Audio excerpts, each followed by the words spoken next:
They fired me for being too old at 55. My silent comeback built a billion-dollar empire. The sterile glass walls of Blaine Sterling's corner office amplified the silence, making the soft hum of the city far below sound like a distant, mocking whisper. Caleb Vance sat across the polished obsidian desk, his posture unyielding, a quiet monument amidst the storm. At 55, his silvering temples and the calm depths of his eyes spoke of decades spent navigating the treacherous currents of the tech industry, of countless battles won and trends foreseen. Today, however, was not about foresight. It was about obsolescence, declared by the man opposite him. The air in the room was thick with unspoken judgments, a palpable tension that seemed to press in on every surface, reflecting the stark contrast between the two men. Blaine Sterling, a shark in a tailored suit, leaned back, a predatory gleam in his late-30s eyes. His smile, sharp and triumphant, cut through the tense air, a precise, surgical incision meant to disarm and dismantle. "Caleb," he began, his voice a smooth, calculated bomb that did little to conceal the edge of dismissal, a carefully modulated tone designed to inflict maximum impact with minimum apparent effort. "We appreciate your extensive service to Velocity Tech truly. You've been a part of the fabric of this company for, 25 years? An impressive tenure." He paused, letting the words hang, weighty with an unspoken, but, the silence a strategic weapon. A subtle shift in his eyes, a glint of anticipated victory, revealed the script he expected to play out. Caleb merely nodded, his gaze steady, devoid of the panic or indignation Blaine clearly expected. His hands rested, open and relaxed, on his lap, a stark contrast to the coiled tension in Blaine's youthful frame. His mind, however, was already a whirlwind of data points, not of loss, but of liberation. The anticipation of this moment had been a quiet companion for months, even years, and now its arrival felt less like a blow and more like the snapping of a long-worn tether. However, Blaine continued, his voice hardening, shedding the pretense of gratitude like a discarded skin. The practiced warmth evaporated, revealing the cold, sharp core of his true intent. "The industry is evolving rapidly. We need agility. We need disruption. We need youth. Fresh perspectives. Unburdened by the past." He gestured vaguely, a sweeping motion as if clearing an invisible cobweb, dismissing not just a person but an entire era. "Your approach, while undeniably thorough, has become, shall we say, a little too traditional. A little too cautious for the pace we need now.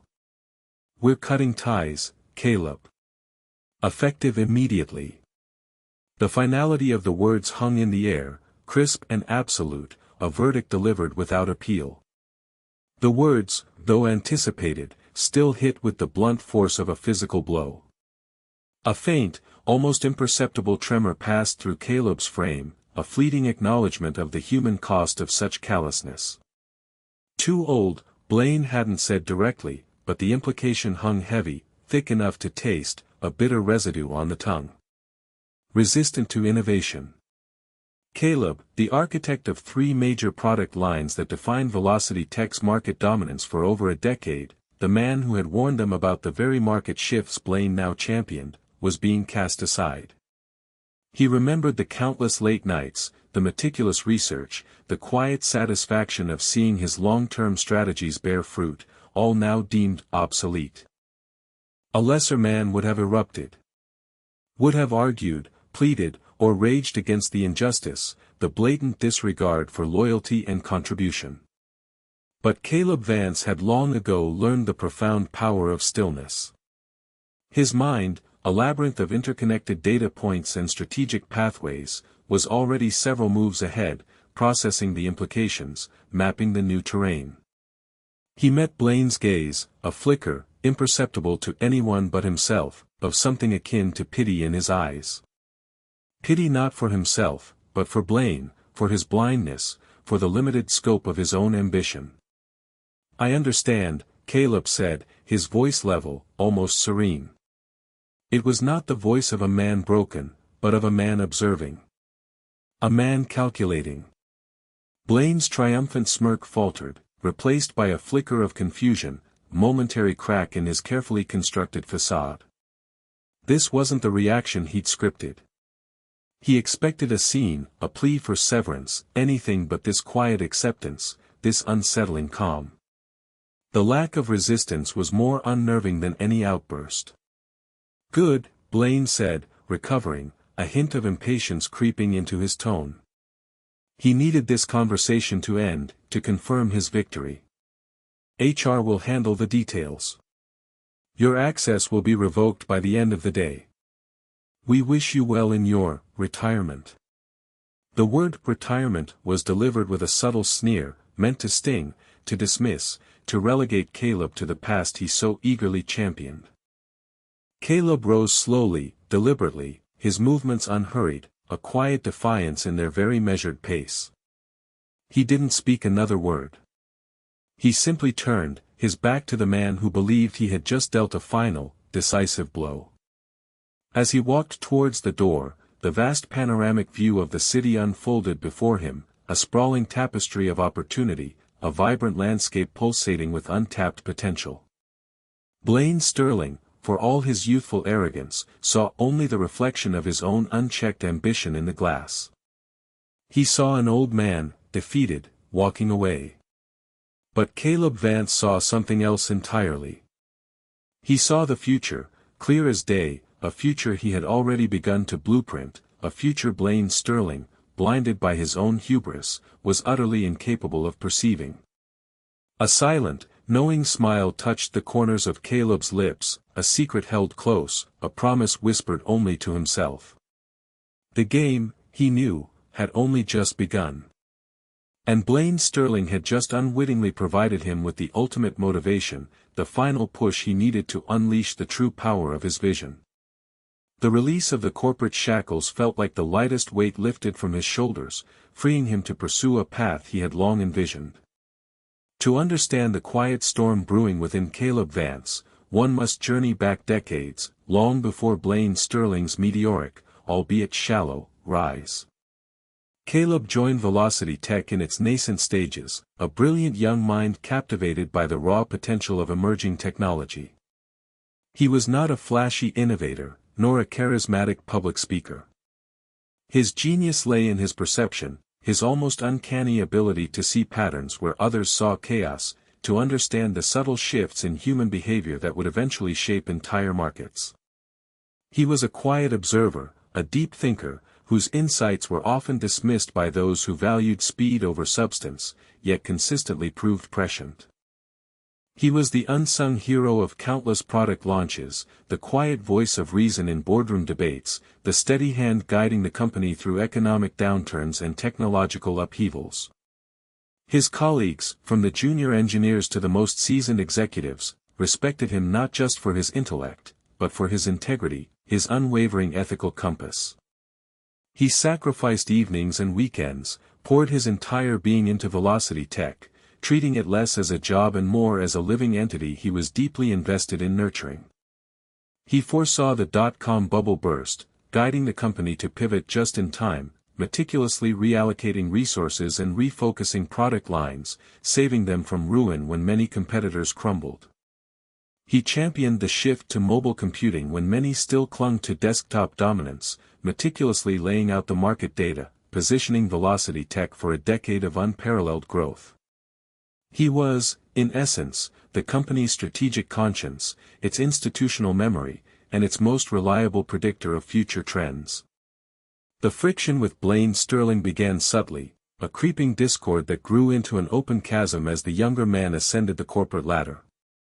Blaine, fresh out of a prestigious MBA program, arrived at Velocity Tech like a hurricane, brimming with buzzwords and an unshakable belief in his own genius. He preached disruption, agility, and a relentless pursuit of the next big thing, often without truly understanding the foundational principles that made the current big thing successful. His enthusiasm was infectious, but his understanding of the underlying complexities was often superficial, a fact Caleb observed with a growing sense of unease. Blaine saw the tech industry as a series of sprints, while Caleb understood it as a marathon requiring careful pacing and deep strategic insight. Caleb first encountered Blaine in a strategic planning meeting 5 years prior. Caleb, then head of global market strategy, presented a meticulously researched analysis suggesting that while AI was certainly a burgeoning field, the true immediate opportunity lay in the ethical deployment and integration of AI into existing, human-centric systems, focusing on data privacy and user trust. He argued for a slower, more deliberate approach, building a foundation of public confidence before scaling rapidly, emphasizing the long-term societal implications alongside the market potential. Blaine, a newly minted VP of Innovation, scoffed, a dismissive sound that grated on Caleb's analytical sensibilities. "Caleb, with all due respect, that's old-school thinking. We need to move fast, break things. The market rewards first movers, not cautious custodians. Trust. Privacy. Those are quaint notions. We need to be aggressive. We need to be bold. We need to be young." His words, delivered with a dismissive wave of his hand, landed like a slap, not just on Caleb's face, but on his decades of hard-won wisdom. Caleb felt a deep sense of foreboding, a quiet alarm bell ringing in his mind about the direction the company was headed. This ideological clash became a recurring theme. As Blaine's influence grew, fueled by aggressive, short-term victories and a shrewd ability to manipulate corporate politics, Caleb found his insights increasingly marginalized. Blaine, who quickly became CEO, surrounded himself with a cadre of young, ambitious lieutenants who echoed his rhetoric, mistaking speed for progress and superficial change for true innovation. These were bright, energetic individuals, but their inexperience made them susceptible to Blaine's charismatic yet ultimately flawed vision. Caleb watched, with a quiet resignation, as the company's strategic depth began to erode, replaced by a relentless pursuit of fleeting trends. Caleb saw the cracks forming. Blaine's disruption often meant dismantling established, reliable processes without fully understanding their underlying value, like tearing down a load-bearing wall without knowing its structural purpose. His obsession with youth led to the forced retirement or resignation of experienced veterans, stripping Velocity Tech of institutional knowledge and critical foresight. Caleb witnessed colleagues he had mentored for years, individuals with invaluable expertise, being subtly or overtly pushed out, their quiet contributions undervalued in favor of flashy presentations and aggressive self-promotion. Blaine saw a leaner, faster company.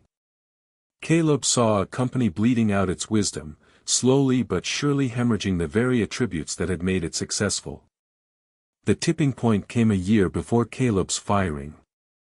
Caleb had been quietly observing a nascent technological trend, the convergence of quantum computing capabilities with advanced neural networks, particularly in the realm of predictive analytics for complex global supply chains. He saw not just a technological leap, but a fundamental paradigm shift that would redefine how industries operated, from manufacturing to logistics, healthcare to finance. It was an opportunity of colossal proportions, one that would make Velocity Tech, if they seized it, truly indispensable, not just another player in the consumer tech market. He envisioned a future where companies could anticipate global disruptions months, even years, in advance, optimizing resources on a scale previously unimaginable. He compiled a comprehensive white paper, detailing the market potential, the technological roadmap, and a phased implementation strategy. It was a masterpiece of strategic analysis, meticulously researched and presented with an understated elegance. He presented it to Blaine, not in a grand boardroom where political theatrics often overshadowed substance, but in a quiet, one-on-one meeting, hoping his detailed analysis would cut through the noise, hoping for a moment of genuine intellectual engagement. Blaine barely skimmed the executive summary. His eyes seemed to glide over the intricate diagrams and profound implications, registering only the immediate effort involved. He leaned back, a bored expression on his face, a subtle tapping of his pen against the polished desk indicating his impatience. Quantum supply chains, Caleb. Sounds like science fiction. And incredibly complex. My focus is on consumer-facing AI. Quick wins. High visibility. This is a 10-year play, minimum. We don't have that kind of patience. Besides, it sounds like something an academic would dream up, not a market leader. He tapped the report dismissively, as if it were an irrelevant piece of junk mail. It's too slow, too theoretical. Too old. We need to innovate, not speculate on a distant future. That was the moment Caleb realized the battle for Velocity Tech was truly lost. Blaine wasn't just dismissing his ideas, he was dismissing his entire way of thinking, his very essence. It wasn't about technology, it was about ideology. Blaine valued flash over substance, immediate gratification over long-term vision, superficial metrics over foundational strength. A quiet certainty settled over Caleb. If Velocity Tech, under Blaine's misguided leadership, refused to see the future, Caleb would build it himself. This dismissal, this outright contempt for foresight and experience, became his secret weapon. It wasn't a physical object, nor a hidden vault of funds. It was his unparalleled knowledge of this emerging field, his profound understanding of its implications, and the burning conviction that he was right, a conviction now fueled by a deep sense of quiet purpose. Over the next year, while still employed at Velocity Tech, Caleb began his quiet preparations. He didn't steal company secrets or sabotage projects, such actions were antithetical to his integrity. Instead, he meticulously refined his understanding of quantum neural convergence. He spent his evenings and weekends diving deep into research papers, connecting with leading academics and independent engineers who shared his vision, often through discreet online forums or quiet academic conferences. He discreetly leveraged his extensive, decades-old network, people who trusted his judgment implicitly, who had seen his predictions come true time and again, individuals he had helped in their careers, or whose ideas he had championed when others dismissed them. He began sketching out a business plan, a roadmap for Aetherna Systems, a company that would not chase fleeting trends but would build foundational, enduring solutions for the future. He didn't tell a soul, not even his family, about the true depth of his preparations. He merely observed, learned, and quietly, patiently, laid the groundwork for his silent comeback, knowing that the moment Blaine finally cut him loose would not be an ending, but a new, powerful beginning. He was preparing not for retirement, but for war, a war of intellect and vision against hubris and short-sightedness, a battle he felt destined to win, not with aggression, but with quiet, undeniable proof. The day after his dismissal from Velocity Tech, Caleb Vance did not wallow. There was no rage, no self-pity, only a profound sense of liberation, a lightness he hadn't realized he'd been missing. The shackles of corporate politics, the constant battles against Blaine's short-sightedness, were gone. He was finally free to build, unburdened by the constant need to justify long-term vision to those focused only on the next quarter. His first step was deceptively simple. He set up a modest home office, a far cry from the opulent executive suites of Velocity Tech. The hum of his own servers, the quiet click of his keyboard, offered a focused solitude that the corporate world could never provide. He needed minimal overhead, maximum focus. His initial capital came from his carefully managed savings and a few shrewd, long-term investments that had matured precisely when he needed them. He operated under the radar, a ghost in the machine of the bustling tech world, his presence undetectable to those seeking only noise and spectacle. His initial actions were methodical, almost ritualistic.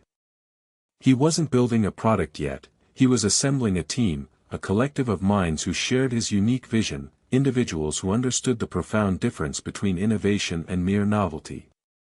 He reached out to former colleagues, those seasoned engineers and data scientists whom Blaine had either pushed out or marginalized, individuals whose quiet brilliance had been overshadowed by the clamor of the new guard.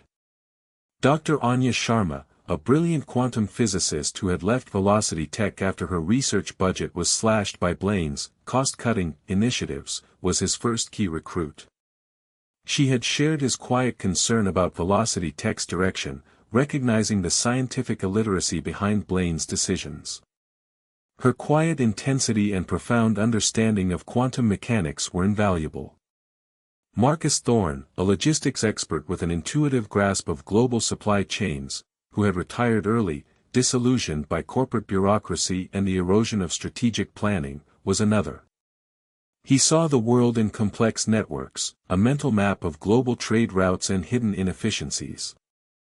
These were not young, flashy disruptors, but individuals with deep, proven expertise and a shared frustration with the superficiality that had infected the industry.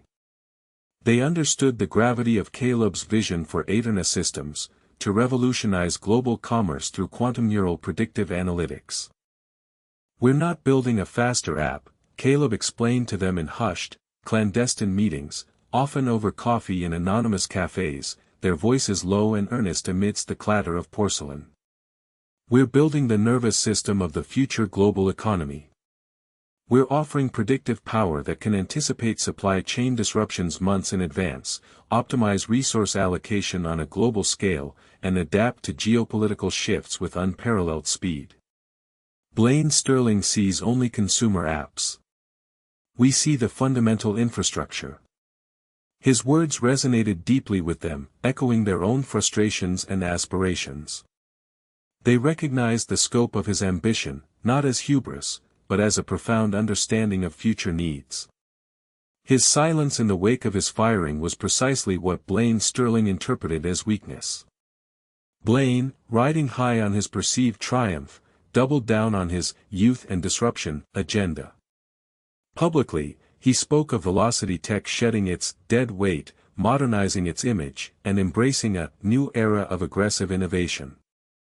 He launched a series of high-profile, but ultimately superficial, consumer apps that garnered initial buzz but lacked true staying power, quickly becoming obsolete in a saturated market. He acquired several trendy startups at inflated prices, announcing these moves with much fanfare, eager to demonstrate his visionary leadership. He reveled in the media spotlight, often subtly implying that the bold guard had simply lost its touch, that their slow, deliberate methods were relics of a bygone era. He saw Caleb Vance's absence as a clear sign of his victory, a confirmation that experience was indeed obsolete, a narrative he enthusiastically pushed in every interview. Meanwhile, at Aetherna Systems, the work was painstaking, meticulous, and entirely out of the public eye. Caleb and his small, elite team worked tirelessly, often late into the night, fueled by a shared passion and an unwavering belief in their mission. They were developing not just software, but entirely new algorithms, pushing the boundaries of what was computationally possible, venturing into uncharted territory where theoretical physics met practical application. They focused relentlessly on a single, ambitious goal, to create a platform that could process unimaginable volumes of data from disparate global sources, using quantum principles to identify intricate patterns and predict future events with an accuracy previously thought impossible. Their initial focus was on the highly volatile and complex global shipping industry, a critical yet often overlooked backbone of the world economy, plagued by inefficiencies and unforeseen disruptions. Caleb's strategic foresight proved invaluable, guiding their every step. He anticipated regulatory changes, global economic shifts, and even geopolitical tensions that would impact their development, weaving these complex variables into their predictive models. He secured a crucial early-stage investment from a quietly influential venture capitalist who had known Caleb for decades and trusted his judgment implicitly, a man who also preferred substance over flash. This investor, Bartholomew "Bart" Croft, was an old-school pragmatist, a man who understood the long game and recognized the profound potential of Caleb's vision, something Blaine would have scoffed at as too slow. Bart's network was deep and discreet, providing Caleb with access to resources and insights without attracting unwanted attention, a silent partner in a silent revolution. The journey was not without its challenges. There were coding breakthroughs that elicited quiet cheers, followed by algorithmic dead ends that led to days of intense, focused debugging. There were moments of doubt, moments when the sheer scale of their ambition seemed overwhelming, when the path ahead felt impossibly steep. But Caleb's calm demeanor, his unwavering belief in the core principle of their work, kept the team grounded, his quiet confidence a steady beacon. He fostered an environment of intellectual curiosity and collaborative problem-solving, a stark contrast to the cutthroat, ego-driven atmosphere he had left behind at Velocity Tech. He encouraged open discussion, valuing every team member's input, knowing that true innovation often emerged from diverse perspectives. One particularly frustrating week, a critical component of their quantum neural model refused to integrate, throwing off months of work. The team was exhausted, spirits flagging, on the verge of burnout. Caleb didn't demand more hours or criticize their efforts. Instead, he brought in pizza and spent the entire evening sketching out alternative pathways on a whiteboard, asking probing questions, guiding them with his quiet wisdom, treating the problem as a shared intellectual puzzle. By morning, a solution had emerged, not through brute force, but through collaborative insight, a testament to Caleb's leadership style, a quiet victory that solidified their resolve. While Blaine was publicly launching flashy, superficial products, making grand pronouncements at industry events, Caleb was quietly building the foundation for a revolution. Velocity Tech stock, buoyed by Blaine's aggressive PR and short-term gains, continued to rise, further inflating Blaine's ego and cementing his image as a tech wunderkind. He made a point of giving interviews where he subtly mocked the legacy players and the resistance to change that had supposedly held his company back, often using anecdotes that implicitly referenced Caleb's departure. He even, on one occasion, indirectly referenced Caleb's departure, stating, "Sometimes, to innovate, you have to prune the old branches to let new growth flourish." He saw Caleb's silence as vindication, unaware that beneath the quiet surface, a titan was being forged, a company whose very existence would soon make Velocity Tech's innovations look like child's play. The stage was being set, not for a confrontation, but for an unveiling. And Blaine Sterling was about to learn the true cost of underestimating quiet wisdom, of mistaking silence for defeat. The annual Global Tech Summit was the undisputed epicenter of the tech world, a convergence of titans, innovators, and investors. Blaine Sterling, as CEO of Velocity Tech, was scheduled to deliver the keynote address, an eagerly anticipated event where he planned to unveil Velocity Tech's latest, disruptive, consumer AI, boasting about its unparalleled speed and youthful appeal. He envisioned it as his coronation, a final affirmation of his vision and dominance, the moment he would cement his legacy. He had meticulously rehearsed, perfecting every gesture, every intonation. The auditorium buzzed with anticipation, a low hum of excitement and expectation filling the vast space. As Blaine took the stage, he exuded a practiced confidence, his smile wide, his eyes scanning the crowd for admiring faces. He launched into a passionate, almost evangelical speech about the future, about breaking free from outdated paradigms, about the necessity of constant, aggressive disruption. He even, with a dismissive chuckle, made a veiled reference to those who clung to the past, unable to adapt, a subtle jab at Caleb and anyone else who valued long-term strategy over immediate gratification. The audience, largely comprised of his peers and potential investors, nodded along, captivated by his charisma, ready to be swept up in his vision. But as Blaine was mid-sentence, preparing to unveil his grand new product, a ripple went through the crowd. Phones buzzed, heads turned, whispers erupted like wildfire, a sudden disquiet spreading through the rows. The giant screens flanking the stage, usually reserved for Blaine's elaborate presentation graphics, suddenly flickered. A live news feed, from a reputable financial channel, had just broken, replacing Blaine's carefully curated slides. The headline, stark and undeniable, flashed across the screens, its bold letters momentarily freezing the audience in collective disbelief.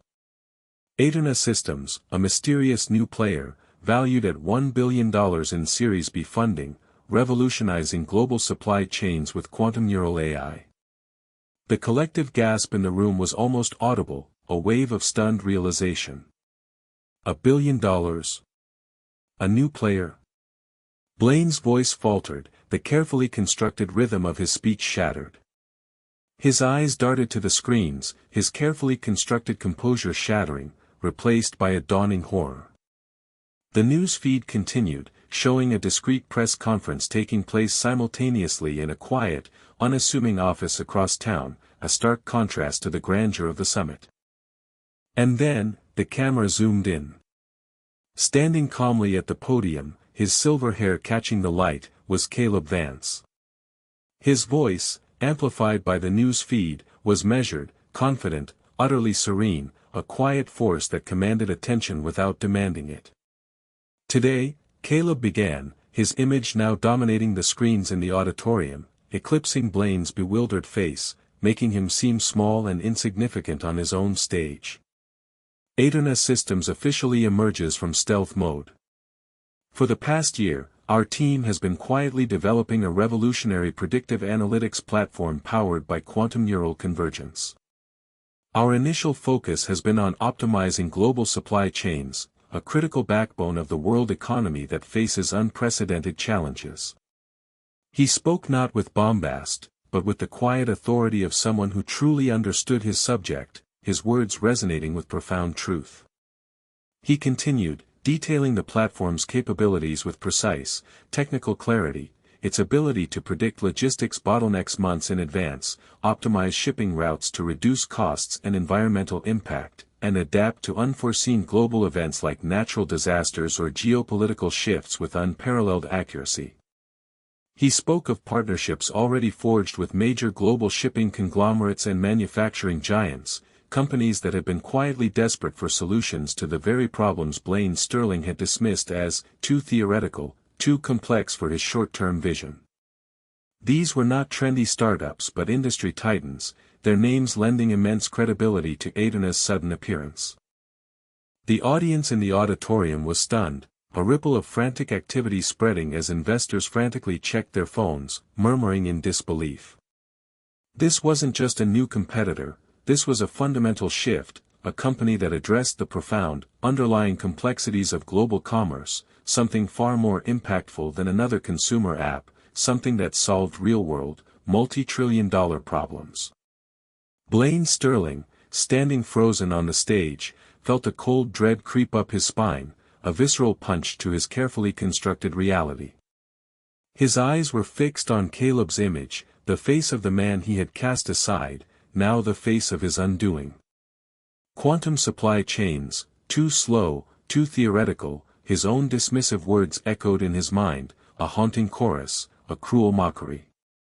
Caleb, the man he had fired, the too old executive, had not just retired, he had built an empire from the very concept Blaine had scoffed at. $1 billion empire, in a sector Blaine hadn't even considered, a sector he had deemed irrelevant. The irony was a bitter, metallic taste in his mouth. Caleb concluded his press conference with a quiet flourish, his final words hanging in the air with profound weight. At Aetherna Systems, we believe that true innovation lies not in chasing fleeting trends, but in building foundational solutions that stand the test of time. We believe in the power of foresight, in leveraging deep expertise to solve real-world problems. And we believe that wisdom, far from being obsolete, is the most valuable currency in a rapidly changing world. The applause from the press conference, carried over the loudspeakers into the stunned auditorium, was thunderous, a roar of validation for Caleb's vision. In the Global Tech Summit auditorium, there was a stunned silence, followed by a sudden, chaotic explosion of chatter, a cacophony of questions and exclamations. Investors, industry analysts, and even members of Velocity Tech's own board, who had been listening to Blaine's keynote just moments before, now turned their attention completely to the screens, to Caleb Vance, the true visionary. Blaine Stirling, pale and visibly shaken, stood abandoned on stage, his grand reveal completely overshadowed, his moment of triumph hijacked by the very man he had dismissed. His carefully crafted image of a visionary leader crumbled, replaced by the stark reality of his own colossal misjudgment, his hubris laid bare for the world to see.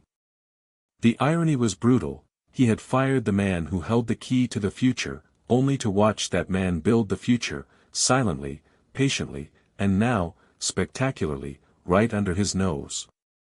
The bold branch had not just flourished, it had grown into a mighty, unshakable tree, overshadowing his entire forest, casting a long, inevitable shadow over his reign. The immediate aftermath of Caleb Vance's revelation at the Global Tech Summit was nothing short of a corporate earthquake. The tremors began minutes after the news broke, a seismic shift in market perception. Velocity Tech stock, which had been performing modestly, buoyed by Blaine's aggressive PR and superficial product launches, plummeted in a single, gut-wrenching descent. Investors, suddenly realizing Blaine Sterling had not only missed a generational opportunity but had actively dismissed its architect, began to pull out in droves, a panicked exodus. The market, unforgiving in its assessment, re-evaluated Velocity Tech's entire strategy as short-sighted and fundamentally flawed, built on a foundation of sand rather than true innovation. Blaine Sterling, still reeling from the public humiliation, tried desperately to regain control. He stumbled through the remainder of his keynote, his voice strained, his usual bravado replaced by a palpable anxiety, his confident posture now visibly slumped. His disruptive, consumer AI, unveiled amidst the chaos, landed with a resounding thud, completely ignored by an audience whose attention had irrevocably shifted. No one cared about another app when a truly groundbreaking, multi-billion-dollar enterprise had just appeared out of nowhere, led by a man they now realized was a genuine visionary. The board of Velocity Tech, many of whom had blindly supported Blaine's youth movement and aggressive strategies, were in crisis mode. Emergency meetings were called, frantic phone calls made behind closed doors. The narrative of Blaine as a genius CEO, meticulously cultivated over years, imploded. Questions were no longer about his next brilliant move, but about his catastrophic misjudgment, his glaring lack of foresight. How could you have been so blind, Blaine? Caleb Vance presented this to you, didn't he? Did you actually dismiss a billion-dollar idea as too old? The accusations, sharp and unforgiving, echoed through the executive halls, each word a nail in his corporate coffin. Meanwhile, at Aetna Systems, the phone lines were jammed, ringing incessantly with inquiries. Inquiries poured in from major corporations, from governments, from venture capitalists desperate to get in on the next round of funding, to be part of the future Caleb had so quietly forged. The quiet confidence Caleb had always exuded was now justified, amplified by the staggering valuation and the sheer audacity of his silent comeback. Dr. Anya Sharma and Marcus Thorne, Caleb's core team, watched in awe as years of quiet, painstaking work exploded onto the global stage, their faces reflecting a mixture of exhaustion and profound satisfaction.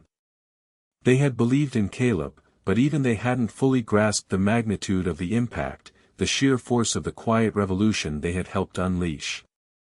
News outlets were quick to pick up on the dramatic irony, a story too compelling to ignore. The man they called too old builds a billion-dollar empire, blared headlines across the world, splashed on every major news site. Industry analysts dissected Blaine's past statements, his dismissive comments about experience, contrasting them sharply with Caleb's quiet triumph, painting a vivid picture of a leader whose arrogance had led to his undoing. The narrative quickly shifted. Blaine Sterling wasn't just a flawed leader, he was a symbol of arrogance and short-sightedness, a cautionary tale for the entire tech industry, a warning against valuing superficiality over substance. Within Velocity Tech, the atmosphere was toxic, thick with resentment and disillusionment. Morale plummeted. Many of the younger employees, who had bought into Blaine's disruption ethos, felt betrayed, their idealism crushed by the stark reality of their CEO's failure. The experienced veterans who had been forced out or marginalized by Blaine's policies felt a bitter vindication, a quiet satisfaction in seeing their wisdom finally acknowledged. Some quietly reached out to Caleb, offering congratulations, expressing regret that they hadn't seen the truth sooner, or tentatively asking about opportunities at Aetherna Systems, hoping to be part of something truly meaningful again. Blaine's subsequent public appearances were disasters, each one worsening his position. He tried to spin the narrative, claiming he had known about Caleb's project but believed it was not aligned with Velocity Tech's strategic direction, a desperate attempt to salvage his reputation. No one believed him, his words sounded hollow, desperate, betraying a complete lack of genuine understanding. He even attempted a veiled attack, suggesting Aetherna Systems was built on stale ideas, which only served to highlight his own ignorance and short-sightedness. The more he spoke, the deeper he dug his own grave. The pressure mounted relentlessly. Investors demanded his resignation, their patience exhausted, their portfolios shrinking. Key strategic partners began to reassess their relationships with Velocity Tech, recognizing that the company, under Blaine's leadership, lacked the foresight to remain competitive in a rapidly evolving market, its future prospects dimming with each passing day. Within weeks, Blaine Sterling, the self-proclaimed disruptor, found himself disrupted. The board, facing a shareholder revolt and a plummeting stock price, delivered the ultimatum. He was out. Fired, ironically, for failing to innovate, for being too rigid in his own youthful ideology, and for a catastrophic failure of judgment that had cost the company its future. The poetic justice was not lost on the industry. The man who had deemed experience obsolete was himself rendered obsolete, a victim of his own hubris, swallowed by the very future he had failed to see. 2 years passed. The initial shockwaves from Caleb Vance's silent comeback had settled, giving way to a new, established reality. Aetherna Systems, under Caleb's calm, principled leadership, had not just survived, it had thrived beyond even the most optimistic predictions. Its quantum neural predictive analytics platform was now indispensable to major global corporations, optimizing supply chains, mitigating risks, and generating efficiencies that had seemed impossible before, truly redefining global commerce. The company, now valued in the tens of billions, was a testament to the power of deep understanding, long-term vision, and quiet perseverance, a beacon of true innovation. Caleb Vance remained the same man, grounded and deliberate. He still preferred the hum of servers to the glare of spotlights, the quiet satisfaction of solving a complex problem to the fleeting thrill of public adulation. His office, while larger and more sophisticated, still felt grounded, filled with whiteboards covered in intricate diagrams rather than abstract art, reflecting his analytical mind at work. He mentored younger talent with patience and wisdom, instilling in them the values he lived by: integrity, foresight, and the belief that true innovation stems from understanding, not just speed or superficial trends.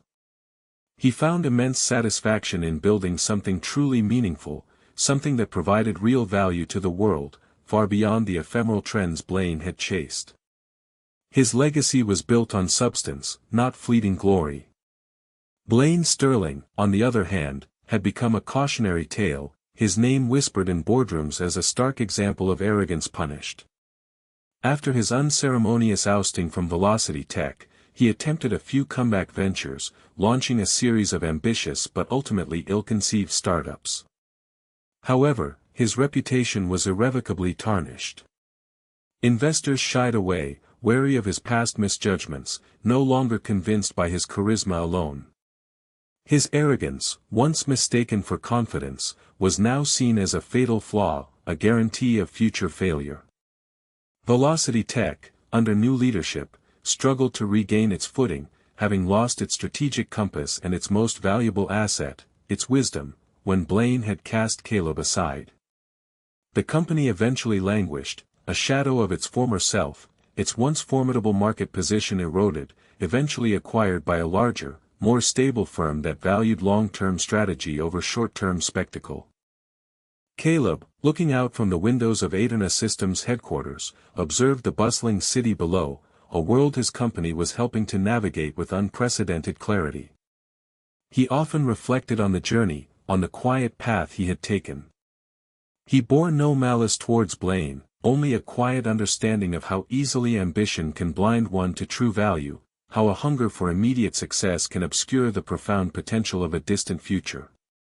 He had learned that quiet conviction, when backed by genuine insight and relentless effort, always, eventually, triumphs over superficiality and fleeting trends. He had proven that experience is not a burden, but a profound wellspring of foresight, a powerful foundation for true innovation. The story of Caleb Vance is a powerful testament to the enduring value of wisdom in a world obsessed with youth and speed.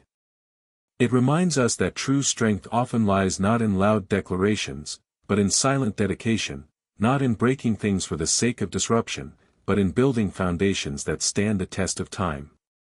It teaches us that when others dismiss you, when they underestimate your depth and experience, that can be your greatest hidden advantage, the fuel for your quiet revolution.